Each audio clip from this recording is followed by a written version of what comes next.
Hello and welcome to the show. We start this week's FailRace episode in the Invisible AK on GTA 5 and an awful lot of bad luck as the car ahead tries to cut the corner a little bit too much. Has an accident. Unfortunately, said accident affects, well, the preceding car more than anything else. And it gets even worse as the car pings out of ghost mode.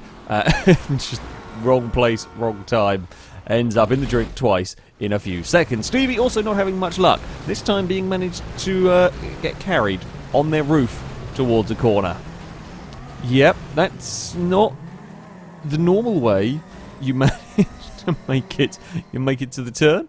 Countdown to crash. Now this is from the Johnny Boost circuit. It's a wacky fun time.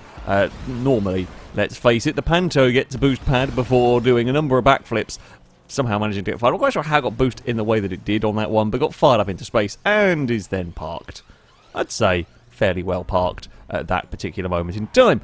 General Mills up next, also on a GTA 5 with a Formula 1 car. Now it turns out the Formula 1 cars, while very good, do have a weakness. That particular weakness might be a small curb. Yes, with full throttle and some boost, apparently if you hit the curb you do a very slow roll. I love that it's also done no damage to the car. It just hit the curb and fell over. And that was that. A Volvo Brick Fan up next on GTA 5 with the flying rocket bike. Now, very, very high tech flying rocket bike. Turns out can get beaten by a scooter. Yes, so it managed to get hooked together with a scooter. Got carted over the edge, or got carted over to the concrete barrier. And, yeah, fallen off. Flying rocket bike. I'd say loses, certainly draws with the scooter at least. We move next on to Horizon 4 with a BAC mono going very, very fast across a field. Now, this certainly has its dangers, shall we say. Crashing into a tree is one of them. I love, though, that this time the initial crash is fine. And then the game decides, you know what? We've settled, we're just going to now drop you through the floor. Like, I can understand the initial hit pinging through the floor, but no, we're just going to give you a little time and then drop you. Private Joker up next on Horizon 4 is playing the battle eliminator mode. There we go, I remember things. Racing towards the finish line of this particular event. Hits something, I'm not quite sure what it is quite. It's a bit of terrain. Launches for a roll and a flip and somehow manages to land perfectly, pointing the finish line. So, I mean, good recovery. It was a nice smooth recovery on that one. SF1 Goomba next on Horizon 4 is loading into all sorts of weirdness.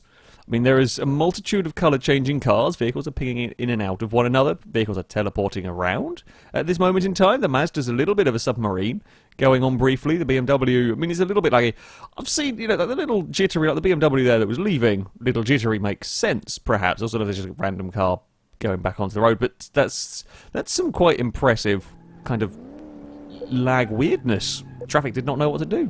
Gears next on Car Mechanic Simulator, doing as any good mechanic should and testing out a car. It's a bit wobbly. I'm going to say that much. That car does not look the most pleasant experience to drive. It is on the rather wobbly side. However, things do go a little bit wrong, turns in too much, and the rollover and backflip test have been completed. Yes, that is definitely how you should treat all customers' cars, apparently. Steel Guns up next on Need for Speed Heat has found a corner which you can cut. A corner which you can cut and make up some time, you know, is helpful when you're racing. The problem is, this said corner is rather dangerous if you do decide to try and cheese it. Yes, there are anti-corner cutting curbs for the McLaren to go spiralling through the air. It's not just the McLaren that can get caught out by this. How about a Ferrari? We shall see if this can maybe get away with jumping across the curb. Nope, that can't. It's not as spectacular. It does land on its wheels. Definitely not as many points for the Ferrari in that one. The Lamborghini, how about a different sort of supercar or hypercar, etc. We'll see if this one can cut the corner. Nope, that's going to go for a big old spiral crash as well. I think the McLaren wins for style points. The Lamborghini a close second. Ferrari not as good. Ferrari needs some work on that. RJM up next on Wreckfest with a bad day. This is a bad day. So driving, I think it's the toy car. I can't really tell. There's not much left of it. Whatever it is, the toy car.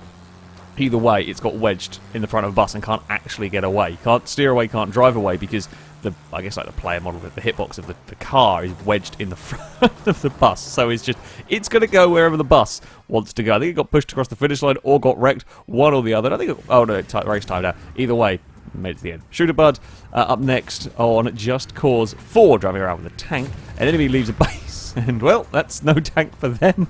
That tank's gone. The best bit is the tank, while in the air falling, actually shoots at the player as well. It's fantastic. And another tank comes and leaves the base. This time it's not quite as much of a height, but still fairly good.